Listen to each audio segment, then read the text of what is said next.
diskrit di sesi kedua, lanjutan sesi pertama. Sebelumnya kita sudah bahas mengenai ya peta Karnoff gitu ya untuk penyederhanaan fungsi boolean. Dan kali ini kita akan membahas tentang rangkaian logika. Nah, rangkaian logika kita perlu tahu dulu lah apa itu rangkaian logika ya. Nah, di sini kita menggunakan dua sumber materi atau referensi, yaitu buku Rinaldi Munir dengan buku Roset. Nah, ada beberapa subtopik penting ya, atau hal-hal yang perlu kita ketahui mengenai rangkaian logika. Pertama yaitu pastinya apa itu definisi rangkaian logika. Kemudian yang kedua, apa itu gerbang logika dasar atau apa saja gitu ya. Kemudian apa saja gerbang logika turunan. Salah satu aplikasi aljabar pada komputer dan peralatan elektronik. Jadi aplikasi aljabar boolean itu nantinya bisa kita gunakan pada komputer dan peralatan elektronik. Nah, pada apanya sih gitu ya? Yakni pada rangkaian pada peralatan elektronik yang hanya menerima masukan 0 dan 1. Nah, hanya biner gitu ya, 0 dan 1 saja. Kemudian aljabar boolean itu digunakan untuk memodelkan si rangkaian itu. Nah, rangkaian pada peralatan elektronik yang hanya menerima masukan 01 nanti bisa kita modelkan menggunakan aljabar boolean. Nah, elemen dasar dari rangkaian tersebut adalah gerbang, disebut juga dengan gerbang. Nah, rangkaian elektronik yang dimodelkan dengan sejumlah gerbang logika atau logic gate. Nah, jadi rangkaian elektronik ini terdiri dari gerbang tadi. Nanti rangkaian logika yang terdiri dari beberapa gerbang, nah itu disebut juga dengan bukan disebut juga ya, di sini itu maksudnya rangkaian elektronik dimodelkan dengan sejumlah gerbang logika. Jadi gerbang yang tadi itu bisa juga disebut dengan gerbang logika sebenarnya. Setiap gerbang mengimplementasikan sebuah boolean. Jadi kalau sebuah operasi boolean. Jadi kalau misalnya punya rangkaian, jadi kalau sebuah rangkaian memiliki 3 gerbang, nah berarti dia punya 3 operasi gitu. Ya, simpelnya seperti itu ya.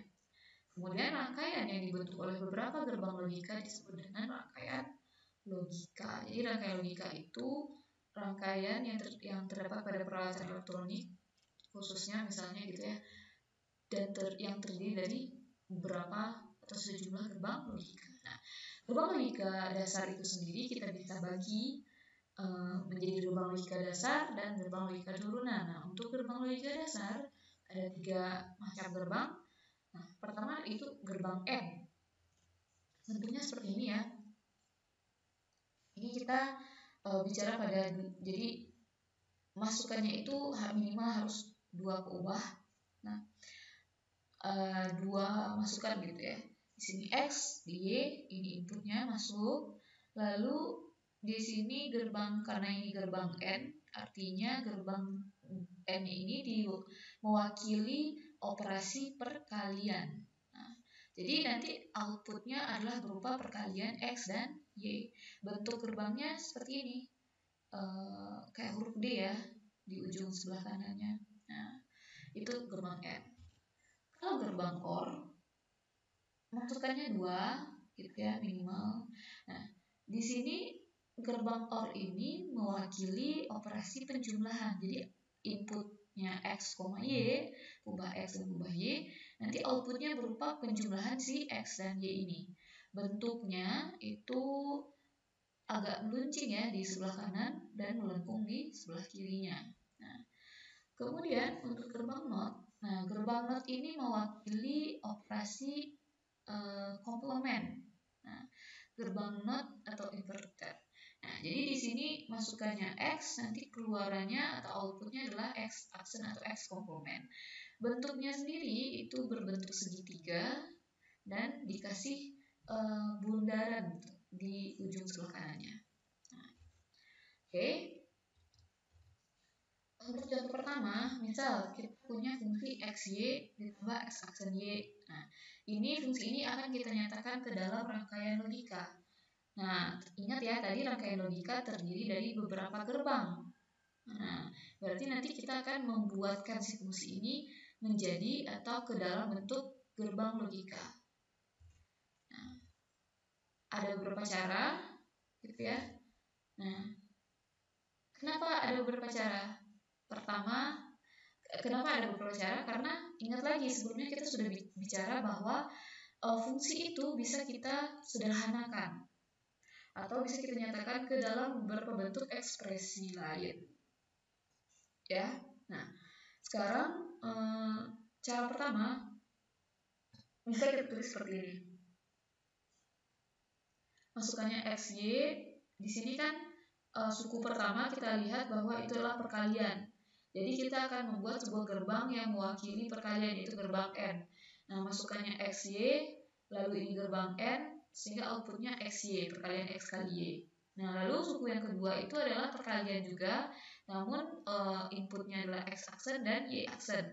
Maka kita tuliskan di sini gerbang untuk masukannya tetap harus XY dulu, tapi karena di sini yang kita butuhkan adalah X aksen, maka kita gunakan dulu gerbang OR, gerbang NOT gitu, sehingga X bisa menjadi X aksen, lalu outputnya menjadi Y dengan X aksen sekarang, lalu dengan gerbang N kita akan memperoleh outputnya X aksen kali Y aksen.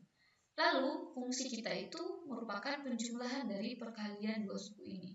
Nah, makanya dari output dua buah output ini kita anggap dia input lagi untuk gerbang OR, itu gerbang yang mewakili penjumlahan dua inputnya.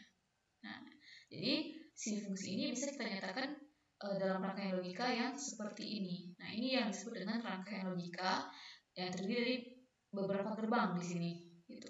Gerbang-gerbang ini yang disebut dengan gerbang logika, dan gerbang logika yang digunakan di sini adalah gerbang logika dasar N, NOT, dan OR.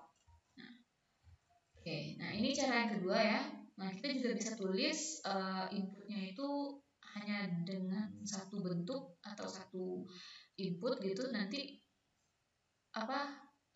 kita bisa salurkan dia ke gerbang pertama dan ke gerbang kedua. Nah, itu aja bedanya.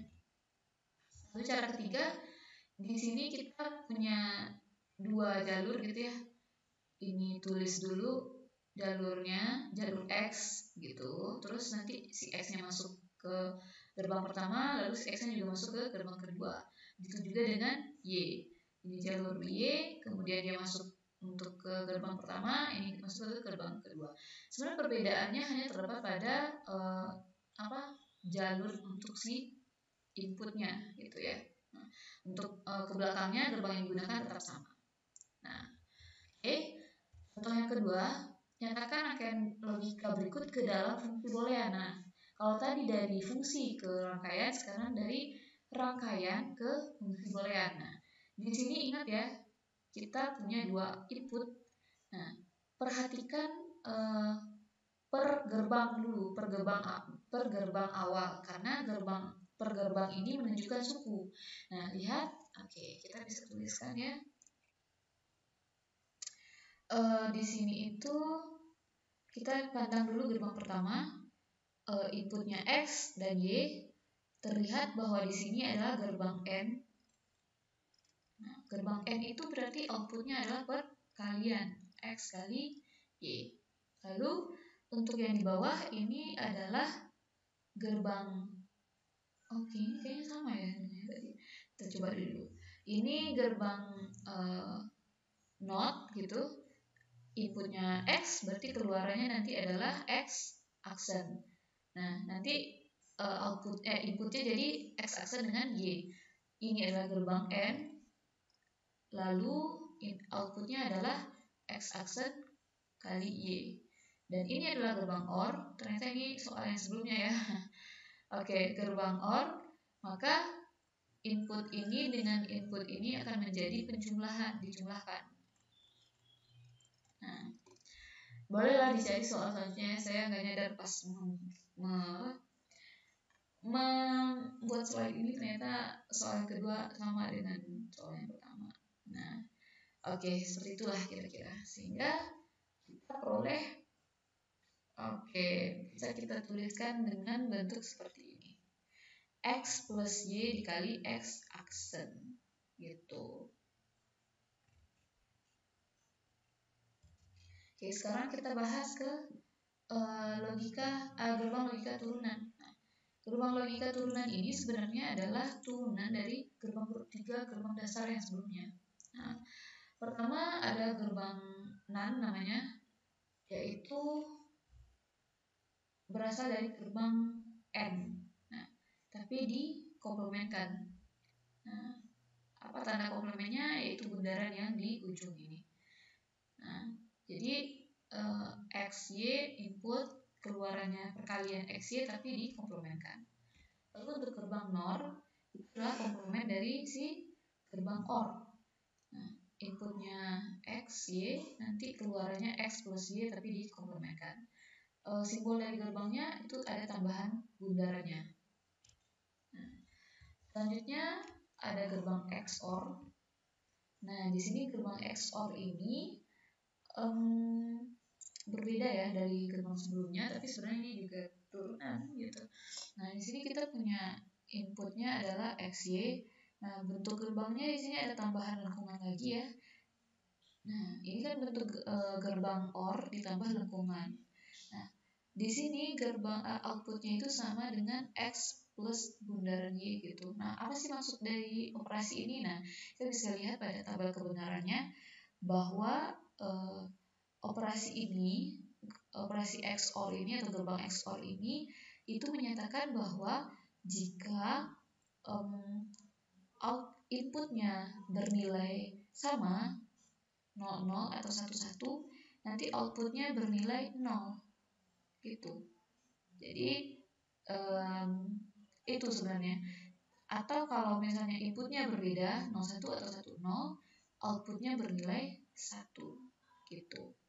Itu ya. Jadi si XOR ini sama 0 berbeda 1. Kalau XNOR, nah ini kebalikannya. Kebalikan dari si XOR.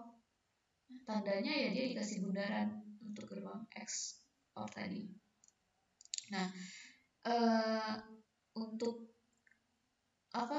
simbol dari keluarannya sendiri di sini sebenarnya tanda bar ini bisa diganti dari tanda aksen ya. Sebenarnya kita juga bisa tulis aksen sebenarnya.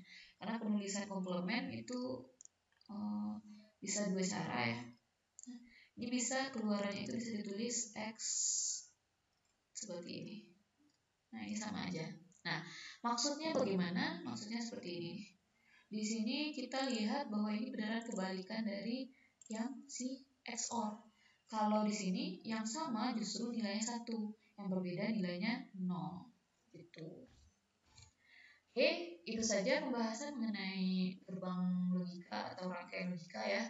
Sebenarnya ini hanya pengenalan saja. Nah, kasus-kasusnya kan nanti seperti ini ya. Kasusnya ada gerbang logika atau misalnya kita dikasih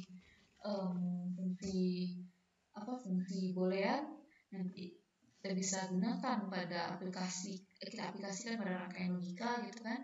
Nah, nanti rangkaian logika yang kita dapatkan ini ya pasti bergantung ke fungsi gitu ya.